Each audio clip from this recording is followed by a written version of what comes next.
Yeah, good afternoon, good evening, ladies and gentlemen. You are welcome to today's episode of the Diaspora Global Panel. With me, as usual, Jude Unwa Okolo from Republic of Ireland and Anthony Eze from the United States. And I remain my humble self, Olakunle Lemboy, joining you from Canada. Yeah, today we're going to look at an interesting story. It's about, the Ogun State governor, Dapo Abiodun. News broke out that Governor Dapo Abiodun was arrested in the United States of America, in Miami-Dade, in Florida, to be precise, for fraud, for forgery, for credit card, forgery. And, the news broke out and, many people came out, to voice their opinions. And many people also called for him not to run for the 2023 governorship race in Ogun State. And as a result, this has attracted a lot of interest. And the governor allegedly came out to say, yes, I was arrested. It was allegedly said, in Premium Times and Sahara Reporters, I tried not to, pay too much attention to the stories, coming on Sahara Reporters. But because we were able to actually, see the same story, in Premium Times, so we decided to bring it to your attention, our viewers. The story is that the governor came out, allegedly came out to say that, yes, I was arrested, but I was not convicted. And according to him, arrest, does not really warrant him to, or does not disqualify him, to contest, in the 2023 governorship race. My fellow panelists, please, what is your take on this story? The news that broke out about the arrest of Governor Dapo Abiodun in the 1980s in the United States. Over to you, Tony. Yes, Dr. Kunle, it's my pleasure being here today. I think what we expect from the governor is more clarification. Because in the United States, arrest without prosecution should not be categorized as a crime. Typical example, in the United States, if police flag you down, probably give you a ticket. After 30 days, that ticket may be doubled. And after 60 days, you don't pay up, your driver license may be suspended. It now becomes an offense, serious offense, that if you are caught driving with suspended license, you could be arrested. They're going to file a case in the court.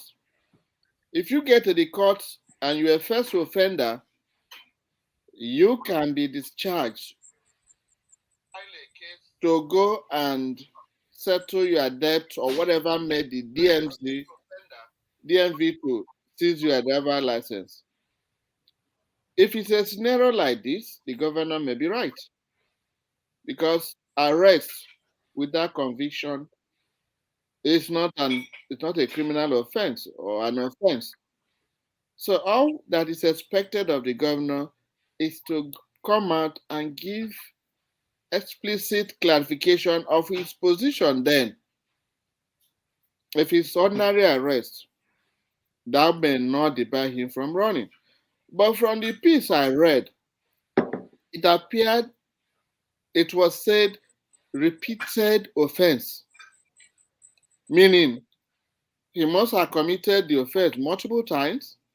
That's why his clarification is very, very important.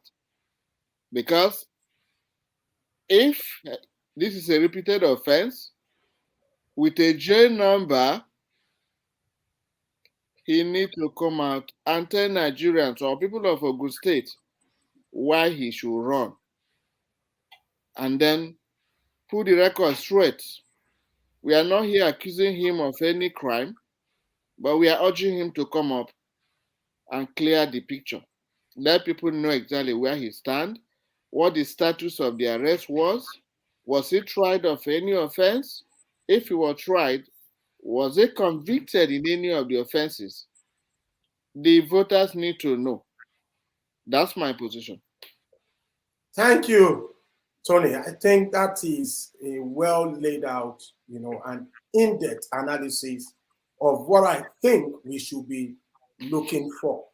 Because being arrested, because you can be wrongfully arrested, you see, that does not actually mean that you are guilty of the offense that you were arrested for. So I believe that, yes. I will toe your line in this matter. But let's see, what is Jude going to say? Maybe Jude has a different opinion. I know that Mr. Uwa Okolo is actually ready to explode. So, Jude, over to you. Thank you, Dr. Kunle, and my colleague Tony. Thanks, seeing everyone today smiling. This is Nigerian politics. The governor we are talking about has been there for 4 years. Am I right? Yeah. Yeah. And he won the election to be there for 4 years. I wonder, before he won this election for 4 years, why this issue wasn't brought up. And why is it now in the second term? It was actually brought up. It was brought up. In fact, there was a court case about it, okay? And the court, I think, threw the case out for lack of merit or whatever. So, but the idea is that some people actually came out, because I think they brought the court case out late. You see, they filed the case very late. So because of that, okay, the case didn't gain the traction that it deserved. Right. Thank you, Dr. Kunle. The fact is this: even if they brought the case out late, and it wasn't the right time to bring it out. And you see, if you want to follow the law, bringing the case late or not late does not mean the governor cannot retrieve that governorship from him. If he has been allowed to be a governor for 4 years, and now he's going for the second term, I think his political opponents are trying to bewitch him. He was not yet convicted. He was not said that he was convicted. He was only accused, and he was there for 4 years. He ruled for 4 years, and this is second term. I mean, I should expect his opponents to bring a reasonable fact to follow what they are saying. If they have another fact that goes along with this one, say for instance, this governor was having a court case in the 80s. Now he has committed another offense again, added to that one. The first one we are dealing with, he had not even sorted it out. Now it's another one. How do you want it to continue for the next 4 years? It will make sense. So I don't see any reasonable sense in what people are saying here. And I think it's just a story of bewitchment. This is Nigeria. Governor, like I said, has the right to contest. He has been the governor for 4 years. He can continue to be the next governor for another 4 years. And I don't see anything wrong in that. And you cannot be bewitched with that. It's left for the people of Ogun State to elect him back in office. And if they allow that to happen, let him become the governor for the next 4 years. I will only say that the new contestants that are coming in should be screened properly. in every elective office in Nigeria, whether local government chairman, governorship, or presidency.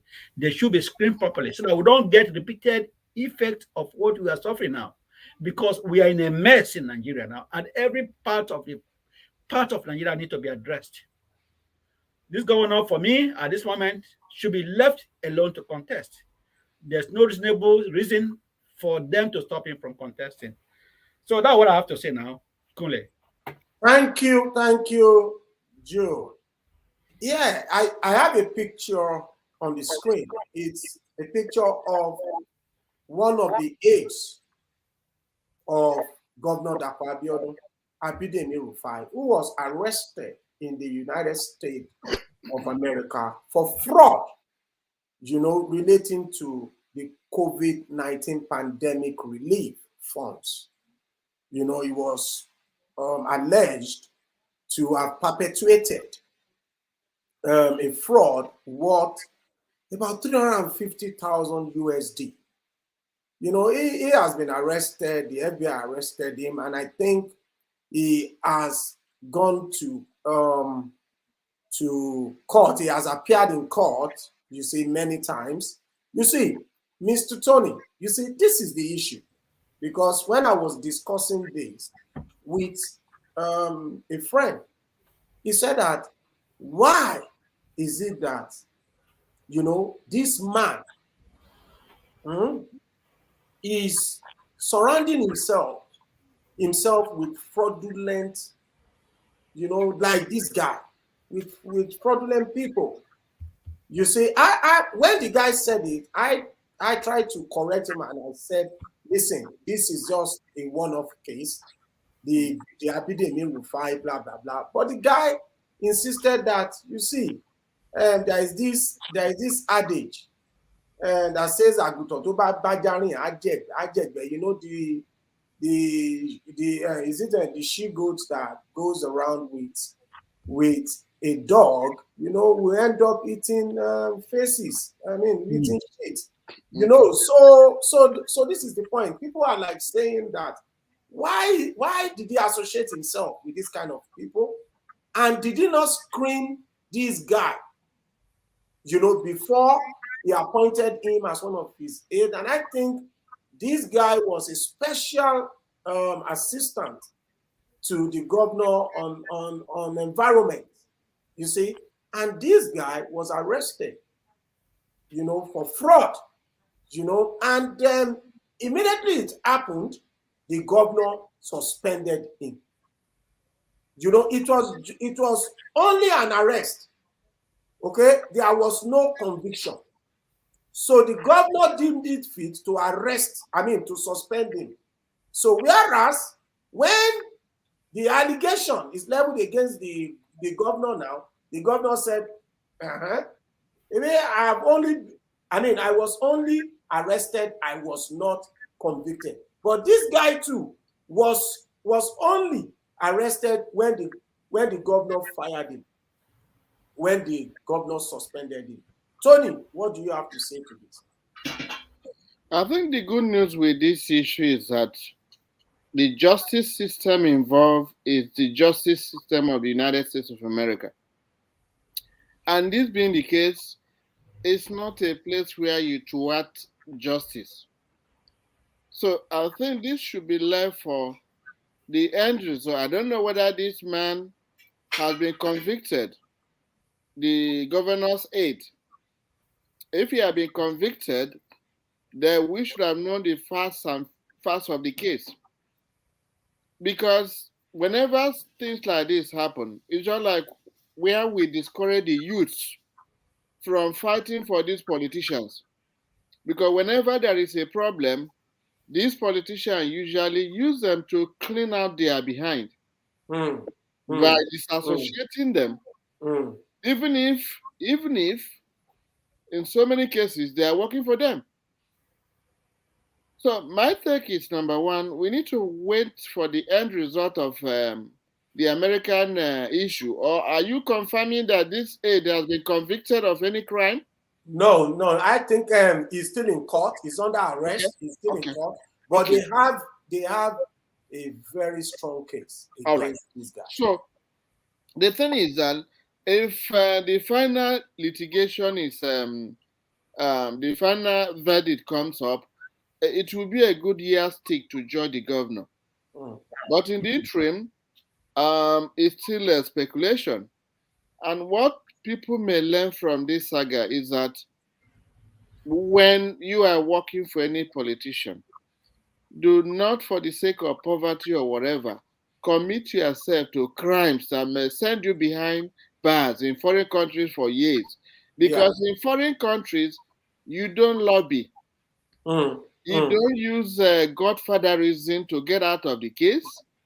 If it is a particular case that will send you to be hanged, you must be hanged.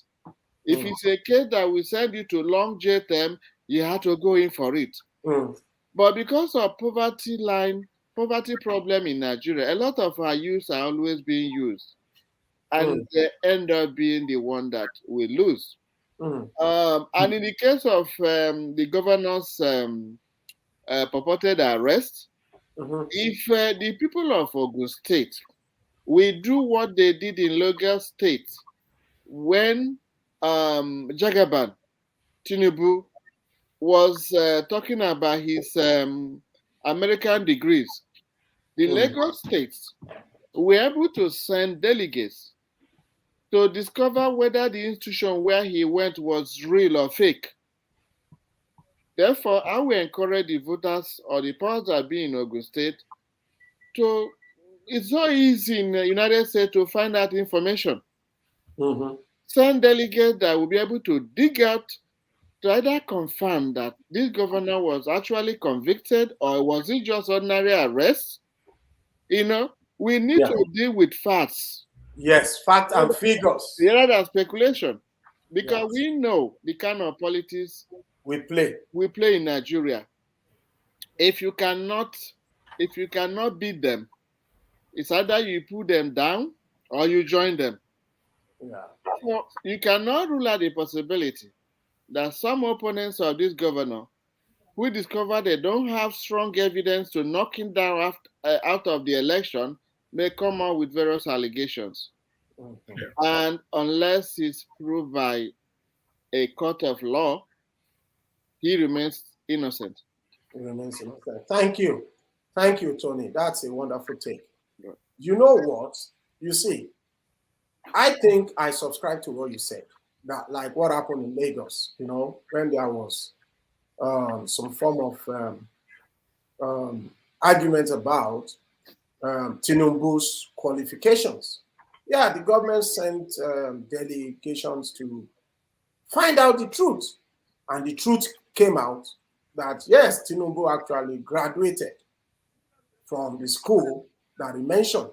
And you see, in this case, I don't think the government needs to send a delegation to Florida or to US to find out.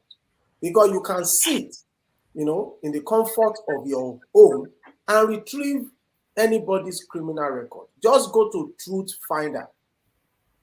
The Truth Finder will give you just have to pay. They will dig out the criminal record of anybody. Okay, so I think that is something, if the journalists, in Nigeria are serious about it, getting to the truth, that is what they should do. Okay, I am not really interested in this story. You see, for him to have become the governor in 2019, I don't care if he becomes the governor again, irrespective of the offense he may have committed in the past. He has become he became the governor before, so this is all politics. Jude, what is your take on this? Right, thank you. My take is here. If as you can see, both of these guys, yeah, were arrested for fraud.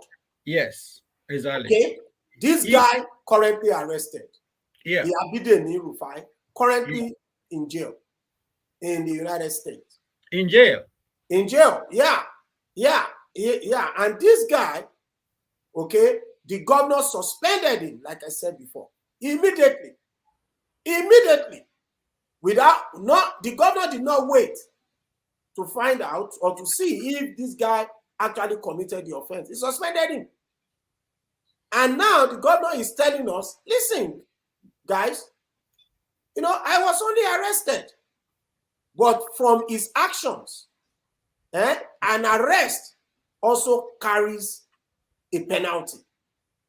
Because by him not waiting for this guy's case, okay, to play out, for us to see whether the allegations against this guy, maybe somebody impersonated him. Maybe somebody impersonated the Abidemi Rufai. Maybe he did not even commit it. But the governor did not wait. He fired him. And now he's now telling everybody, listen, wait. I was only arrested. I was not convicted. But your aide was also arrested. And you terminated him. You suspended him. So that is my take. Double standard. For me, I believe that what is good for the goose is good for the ganders as well. Okay? But I'm just talking about the governor's action. Okay? If we use the same yardstick, he should not also contest. However, I don't care if he contests or not. Because for me, I think he has been silently and saliently doing well in Ogun State. Barring political commentaries, we are being honest now. This is the Diaspora Global Panel. I may not share his own political philosophy. We may not be in the same political camp, but I think he is saliently working and silently putting in place, good things in Ogun State. Over to you. You see, I'm not going to judge because I'm not a judge. I'm not in the court of law. I'm not appointed to judge this case. But the where I'm coming from here is this. This guy, Abidemi Rufai, is in jail now. That means he's convicted for that offense. No, it's not. It's not. It's just that maybe he wasn't granted a bail because of you taking a high risk. Maybe. Okay. Maybe he's on detention, not yes, arrest. Yeah, in detention, yeah. Detention. So we can't say he's arrested. No, he's arrested. He's in detention, and you have to be arrested and be in detention. All right, okay, it's in detention, and the case is not yet. They've not finished the case to see whether he's actually committed the offense.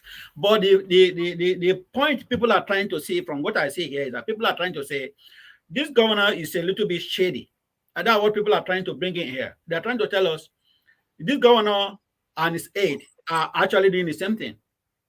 And why is it that this aide is arrested at this time and is facing some issues which the governor faced before? That's what the opponents are trying to bring up now. Because this is election time, they have to get a reasonable point to disqualify their opponent. It's a game. So they know how to play the game. And if they succeed in doing that, this governor will be knocked off of the game. So this is a political issue which they are doing among themselves. Apparently, the governor is in a dicey situation at this moment because one of his cabinet is facing some offense he faced before.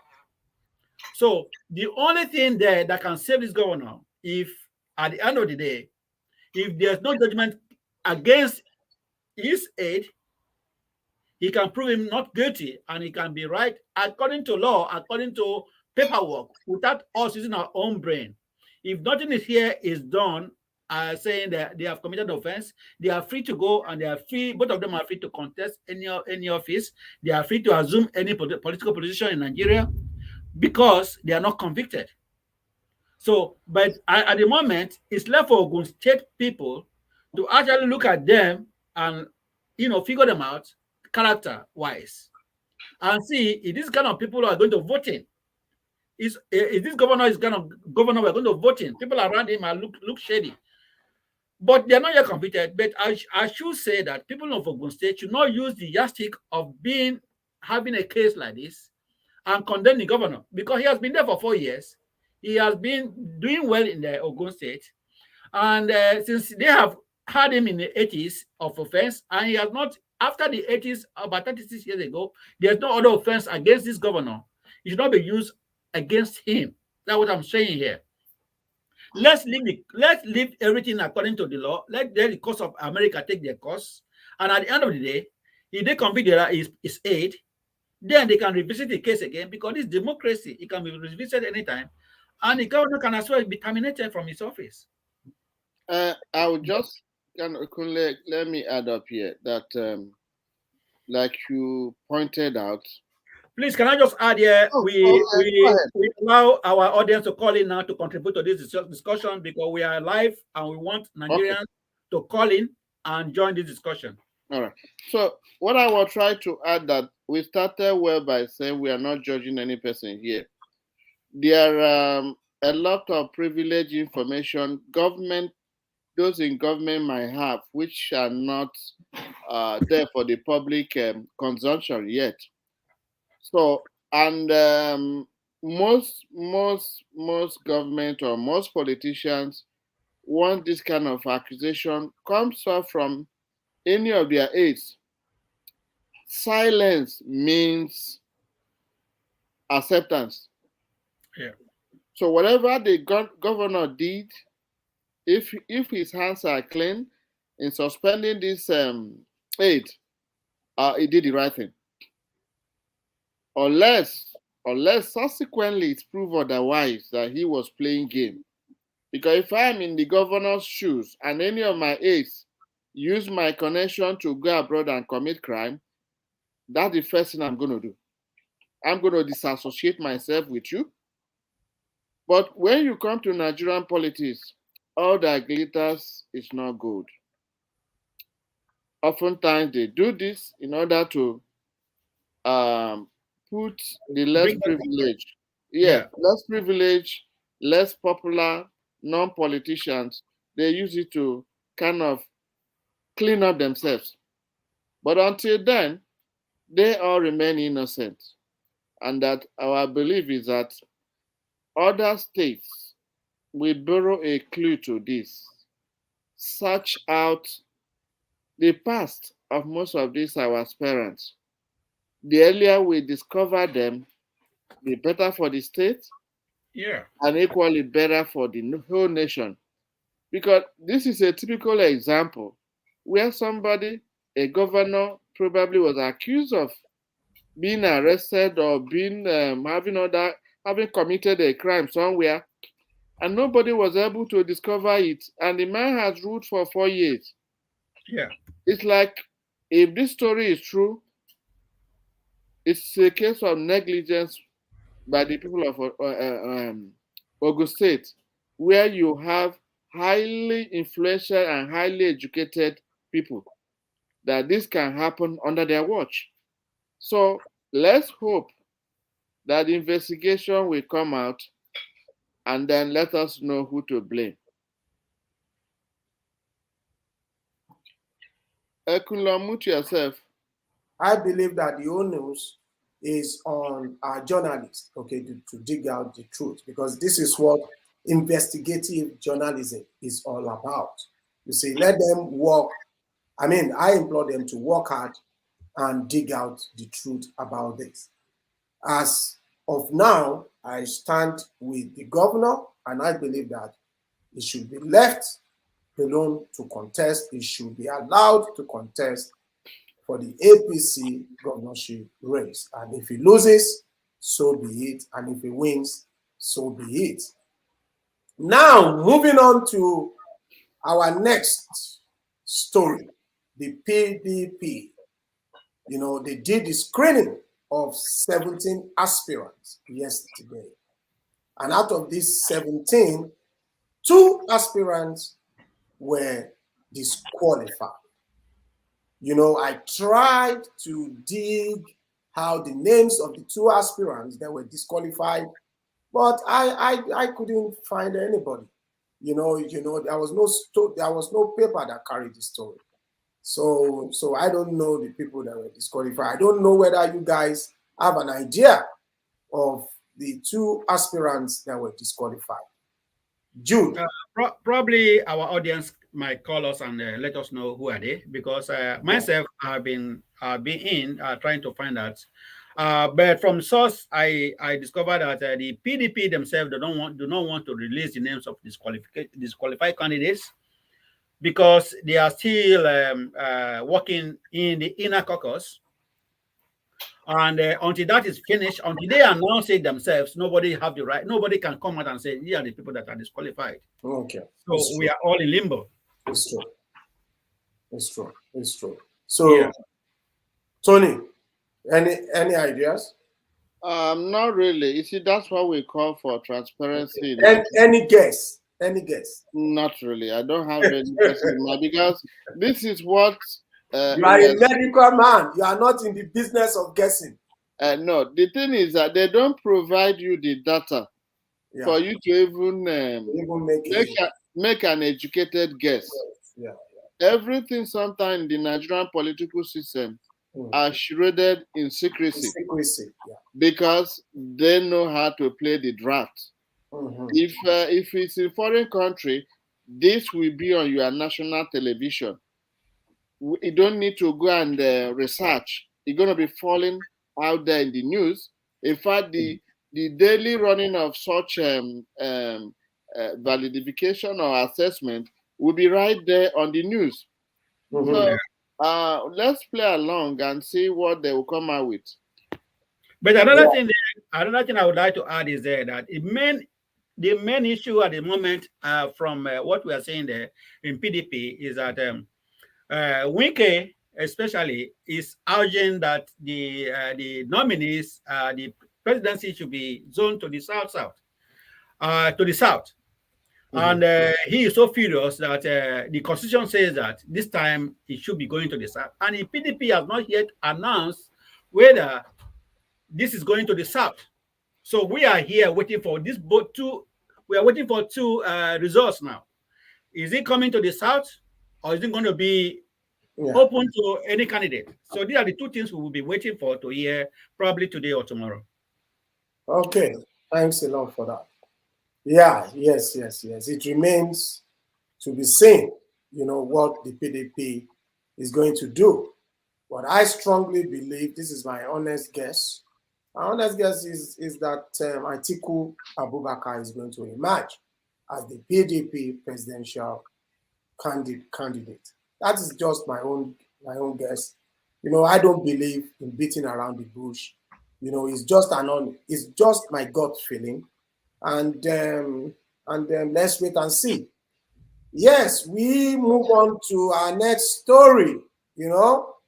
My former governor in Ogun State, our leader, Senator Ibikunle Amosun, and the former Speaker of the House of Rep, Dimeji Bankole, officially declared their interest to contest the 2023 presidential election.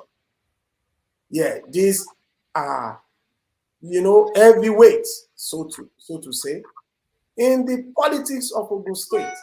The former governor, Senator Ibikunle Amosun, who is currently a senator representing the Abeokuta South, local government, has also officially declared. And whoever knows Senator Ibikunle Amosun, he doesn't dip his hands in futility. I believe this is a strategic, strategic move. You see, I am waiting to see how this is going to play out. Tony, please, do you have any contribution to this story? Yes, these are very competent individuals. It is their right to contest any election in Nigeria. Most of them, they have performed. The masses have watched them. And since there are multiple people going for the same post, we still believe that the best will come out. This is why we are calling for primaries Open primaries. Open primaries. If open primaries are there, most Nigerians without criminal records are qualified. And that's why we're equally using the opportunity for them to realize that there are a lot of competent people out there. But because of the type of money they are asking Nigerians to pay if they want to contest, they are kind of preventing a lot of people from exercising their right. Be that as it may, again, in as much as I'm in supportive of every Nigerian, people should listen to the clearing call that is going viral, that the next president should come from Igbo extraction. It's long overdue. Every person is very, very free to declare. But for a permanent peace in Nigeria, we need cooperation. If not for this, only this 2023, we need to give the Igbos a chance. Thereafter, we can come from anywhere. We need that to happen. And if any person is deceiving him or herself that taking another presidential candidate from any zone will bring better peace in Nigeria, it's just a big joke. I know the politicians are using the opportunity to do divide and rule, whether the South-South is Southeast. These are geopolitical zones that were created, which a lot of people have benefited from that zone. Southeast, we know the location. They should be given a chance. Every other person is very free to contest this election. All we ask for is free and fair election. Thank you. Yeah, thanks a lot, Tony. You said something which I just want to clarify. You said anybody that does not have a conviction, okay, is free to contest. So, right. So, if we eventually found out that the current governor of Ogun State, Dapo Abiodun, was actually convicted of the crime, you are saying that he should be disqualified from contesting. Obvious, that's constitutional in Nigeria. So that would be different. Yeah, it's not a personal opinion. The Constitution laid it out there. If you have certain criminal record, you cannot contest. We remember Atiku has a lot of accusation, but unless he's convicted, nobody should hold it against him. So I'm saying that the judiciary or whoever is in charge of kind of evaluating the background of these aspirants, they need to do their job.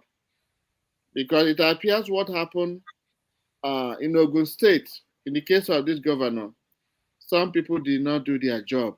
Otherwise, if he has a criminal record, some people have to be blamed for not doing their job. Yeah. So, okay. Jude, over to you. Yes, I understand what Mr. Tony is saying there. Conviction. No, well, Nigerian system is quite different from what we see here in the West, because we have seen in Buhari government how even people who are noted for being part of Boko Haram is still restricted to become minister in Nigeria. So in public office in Nigeria, I don't think I think it's done by how friendly you are with whoever is there. People don't care so much. And they have taken advantage of that. And Nigeria is getting worse and worse. In actual sense, we should follow the principle, the norms, how things should supposed to be. If you are ever associate yourself with people who have been dented your image, you should be screened properly.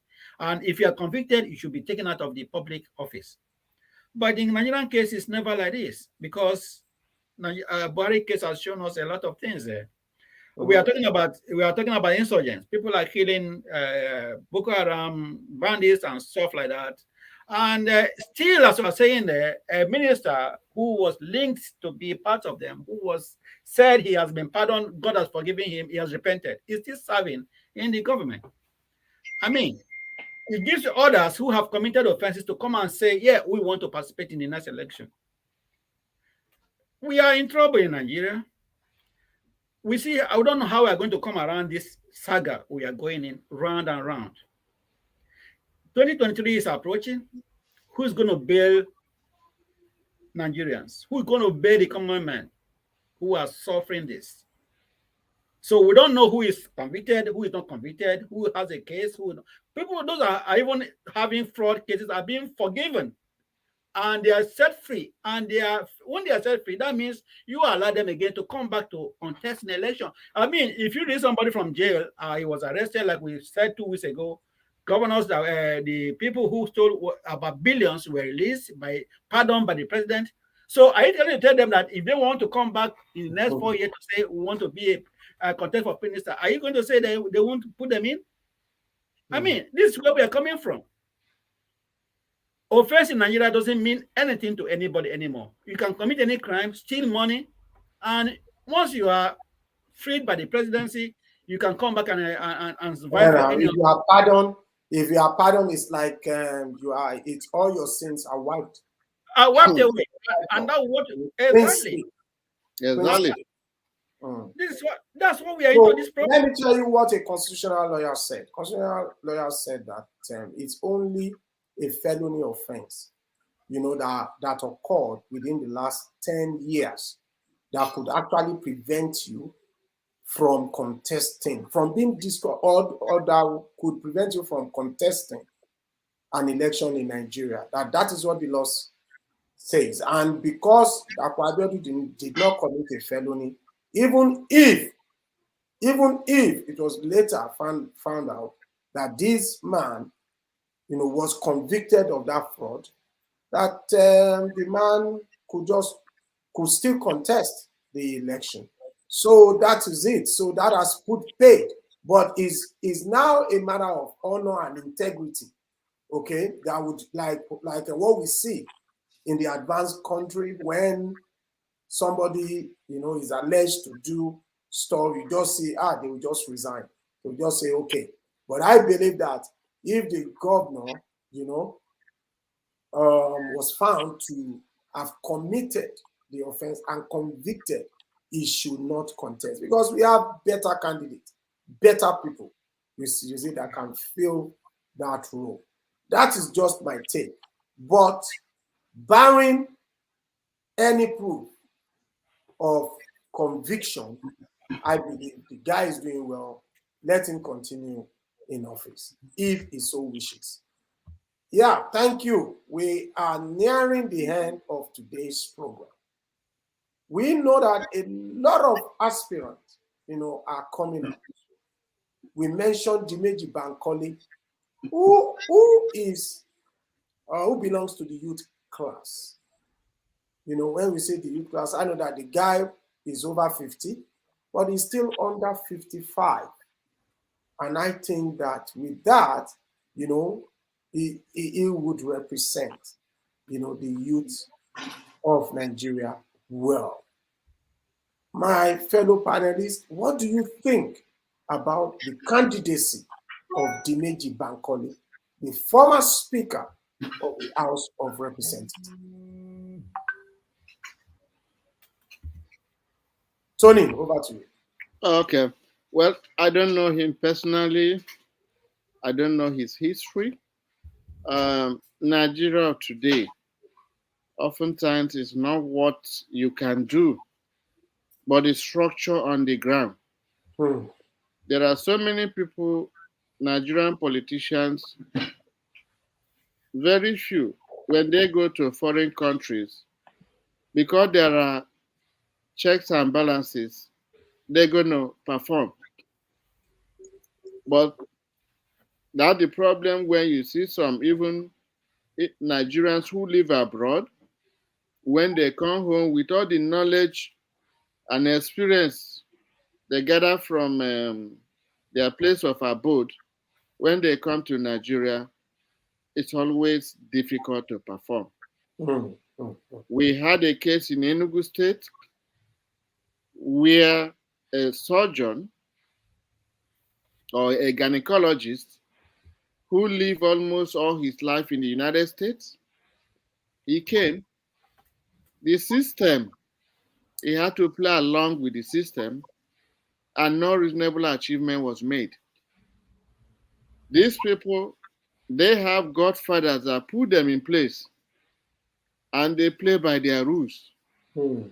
Because you may be surprised that one of us in this panel may be sent home to go and become governor of his state. And people will be amazed. This guy that used to preach equity and fair play, how come they cannot do it by themselves? But if you go there and you don't want to play by the rule, it's either you are dead or you have a lot of crimes hanging around your neck. Yes, true. So the Nigerian system, that's why people keep on saying that the INEC should be able to carry out restructuring. If Nigeria is restructured right from local government to state, We are talking of the electoral process to exactly. restructure If the it's properly electoral restructured and some other things that are disturbing the country from the 99 constitution, Nigeria will be a better place for those who are highly experienced to perform, those who have the fear of God to perform. Yeah. But oftentimes, the structure, the constitution does not allow the innocent to perform. And we end up blaming people for not performing, not knowing that most of these nomination and posts you see in Nigeria, there are some terms and conditions you need to agree upon from the power brokers and the godfathers. I live in a place in one state in Nigeria before I traveled, where each local government during the quarterly allocation have some kingmaker. They have to send a percentage of the local government allocation. And if you don't do that, you cannot be there for long. And they deprive the state or the local government of the benefits of democracy. So the Nigerian case should not be analyzed like the other place in the world. Yes. We have a peculiar country. And unless the masses and the voter live up to their station to defend their rights, and the constitution is structured, we are going nowhere. Thank you, Tony. Let's take that as your social media declaration. And I must say, well said, Mr. Eze. Jude, please, your social media declaration as well. Yeah, I think Bankole, Dimeji Bankole, is a man. I think I love him. I don't love. I don't say. I won't say. I really. It's not so close to me, but from his history, which I see there, he. I think we have a caller there, and Okay. we'd like to give him a chance to say something. Hello, sir. Hello, caller.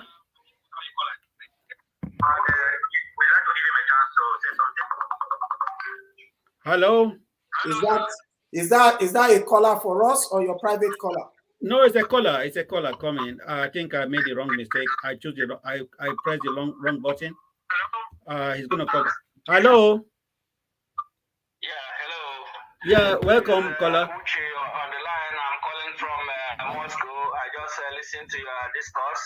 Right. And I think I should just add one or two things to what discussion you guys are having right there. You're welcome. Coming to the Bankole of a guy you're talking about, he was once the Speaker of House of Reps for a very short while, and was removed. He doesn't really have much of a pedigree to contest for presidency, but I must tell you, if actually Nigerians want to be strengthened, we need young people like him to, take over the mantle of leadership in Nigeria. Because what's happening now is just a mirage.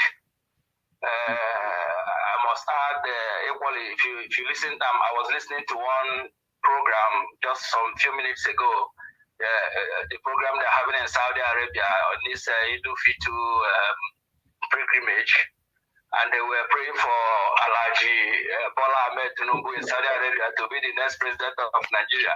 What a funny nation. You know? The funny nation. They were calling his name and praying for him to take over Nigerian presidency. In fact, they're saying that he's the next president of Nigeria. From Saudi Arabia, on the ground where they are praying for pilgrimage, they are praying for Ahmed Tinubu to take over 2023. It's funny. So coming to what power play in Nigeria, I'm not quite, I would say I'm conversant with what's happening here, but surprisingly, our people who are so educated. I was listening to Chief Adebayo some few days ago, and he just gave honest, account of what Nigeria is at the moment, and it's very unfortunate. You see, our people are so docile. Our people are so like what Mr. Tony, you were saying something about people who are well traveled. Everywhere you go, even the governors, the ministers, all of them, they are well traveled. But surprisingly, they will, after seeing all the good life abroad, they go back home and do the contrary. So you can't explain that. I'm even beginning to feel that even the younger generation will be even worse than the people here now, because they will go high tech in their Yes. and corruption. Yeah. I should play a part in telling Nigerians that we still need a young person. Maybe it will be controllable to have a younger generation than what we're seeing now. But one thing that we are trying to overlook is the power of the Fulani in Nigeria at the moment. You see, before now, Jonathan was there. Jonathan did very little, to his own people. As I speak to you now, Bayelsa State is even in worse condition than, before Jonathan entered. Tony, please, Mr. Uche, please, let me ask you. Yeah. Is Jonathan, is he an Igbo man or is not an Igbo man? Jonathan is not an Igbo man. Jonathan is an Igbo man. So are we right to say that the Southeast has not had their chance to become president of Nigeria? Of course, in the first place, the demarcation, the force zoning is not in the constitution. It's a fraud. They are just using they use that 6 zones where it is convenient for them. Tell me where in Nigerian constitution where you have 6 zones. There's nowhere. So the 6 zoning they are talking about is a fraud. They just use it where it is convenient for them. They created Southwest, South. They created Niger Delta. All those things are fraud. They are not in the constitution. They just use it to, balkanize the Igbos, the eastern region. That's just the power play. That's just what they are doing. But Jonathan, these things are not in the constitution. Jonathan's name is Chukwuemeka. No, his name is Ebere. Anybody can be any name. It's a Yoruba name, but it's an Igbo man. Yeah. So name doesn't change anything. Yeah, let me ask Mr. Uche this. Was telling me, somebody here in Moscow was telling me some few days ago, I just met him, they were discussing the opportunity he missed in his life. I was asking him what was the opportunity. He said when he grew up in the north, he speaks Hausa very fluently, and he schooled in the north also. And when he was to go to, they were supposed to admit him into a defense academy in Kaduna. They refused to take him. And this guy is an Awuchi boy. They only asked him to change his name to an Hausa name. That is the only way they can help him. So, and he refused. And he's regretting it now for not changing his name to Hausa name just to be able to be in Nigerian Defense Academy.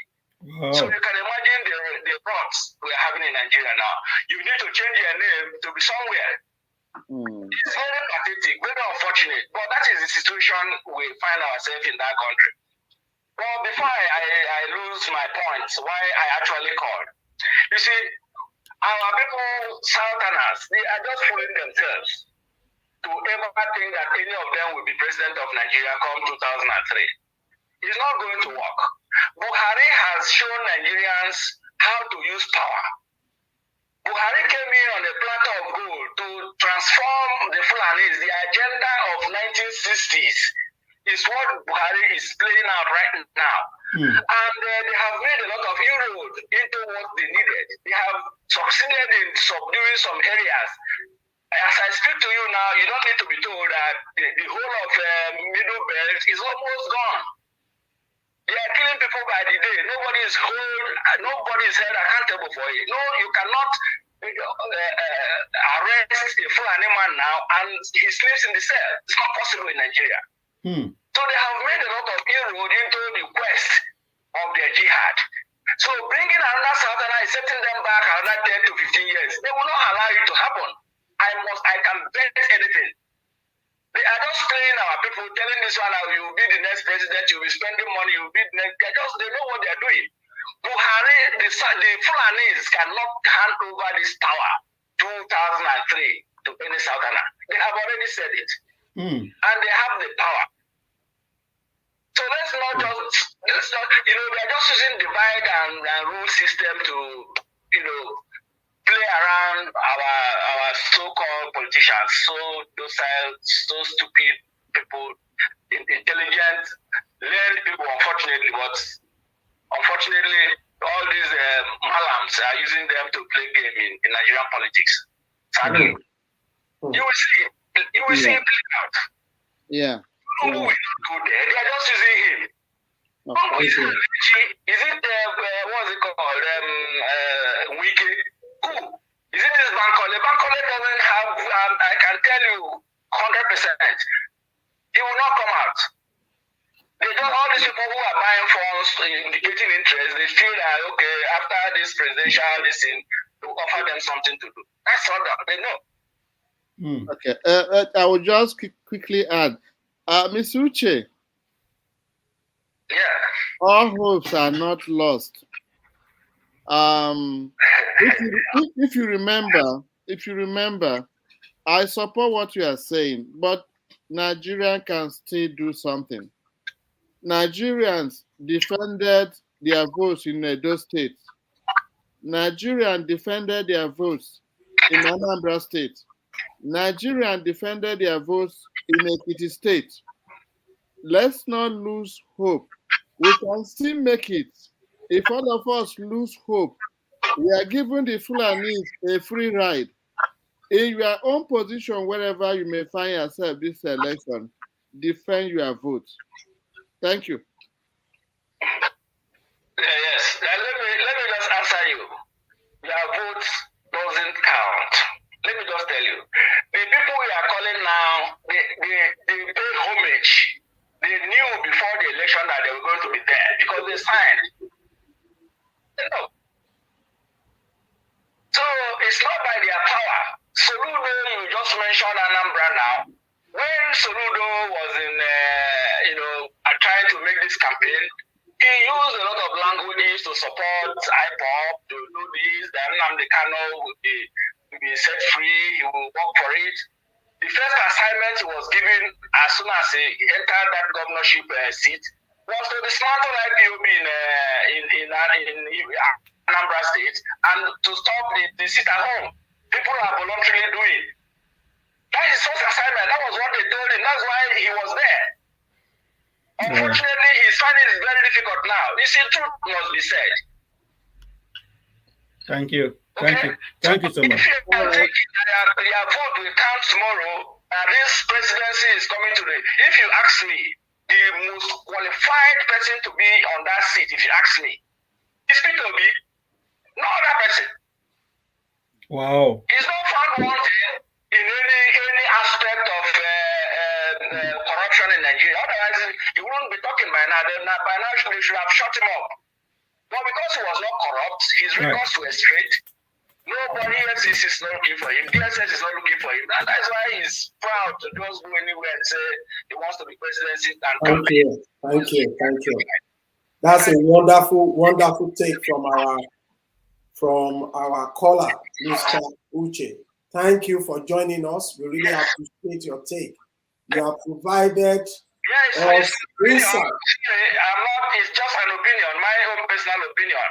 Yes, I know that. It's not the opinion of the Diaspora Global Panel. It's not the opinion of the panelists. It is the opinion of our caller, a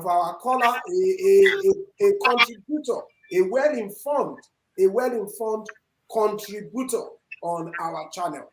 And a lover of Nigeria. Yes. We really appreciate. No. Don't get me wrong, please. I'm not a lover of Nigeria. I'm not. I can't love people who hate me. I'm not a lover of Nigeria. Seriously, you have to deny that. Okay. Nobody. Thank you, Mr. Uche, for coming on today. We hope to have you again in our, next episode.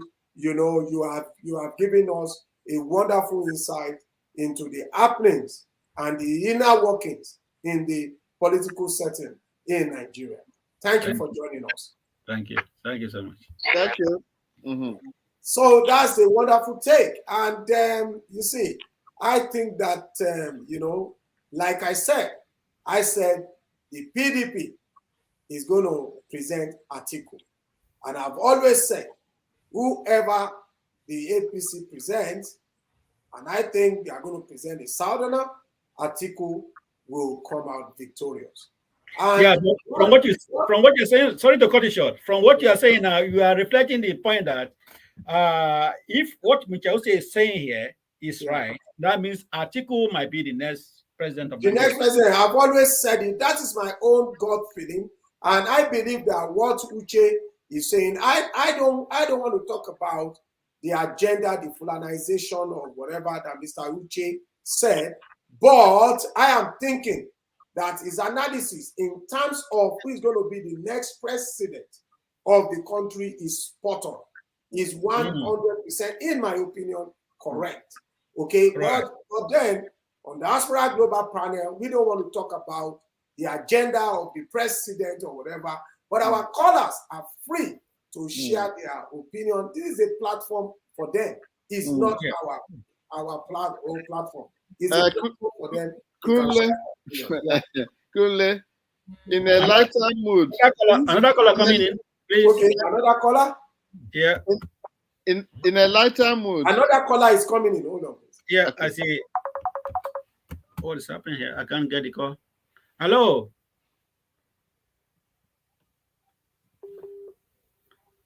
Okay, we lost it, yeah? In a lighter mood. Yeah. Since you have become a campaign manager for Atiku. I'm not a campaign. I am not campaigning for Atiku. I know, honestly speaking, I've just been invited. Yeah, I think it's the caller is here now. Is that Uche again? Yeah. Hello. Hello. Okay, let's go ahead. Yes. Like I said, I've just been invited to join a group for the vice president, Professor Yemi Oshibajo. This is laying it bare, without, needing to hide anything. I've just been invited. You see, I think that the man is a good candidate, is qualified, So I believe that I'm not here to campaign for anyone. I'm not here to campaign. For me, I'm living out, my personal interest. You see, whenever I appear on the Diaspora Global Panel, I am here as a neutral person. Yeah. So I'm not campaigning, but I think where things are going, in my honest opinion, right? Okay, I will support a candidate 100%, but I think there is a bigger agenda there, and I think from what you said, the owners of Nigeria, because you have repeated it 3 times today, the owners of Nigeria, the owners of Nigeria. Correct. Yes, yes, yes. So let's just end in the absence of more callers.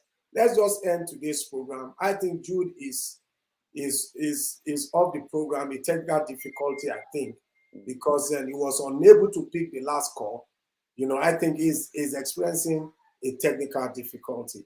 So on behalf of the Diaspora Global panelists, I would like to say a big thank you to Mr. Uche and to our other listeners, today, because I know that we had about 5-6 people watching us live.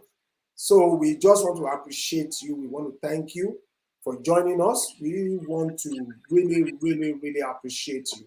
And on behalf of Mr. Tony Eze from the United States, Jude Unwa Okolo from Dublin, Ireland, and my humble self, Olakunle Lemboye, please give us a like and subscribe to our channel, the Diaspora Global Panel on YouTube. Please do not forget the Diaspora Global Panel. Please subscribe to our channel. Thank you and see you again next time.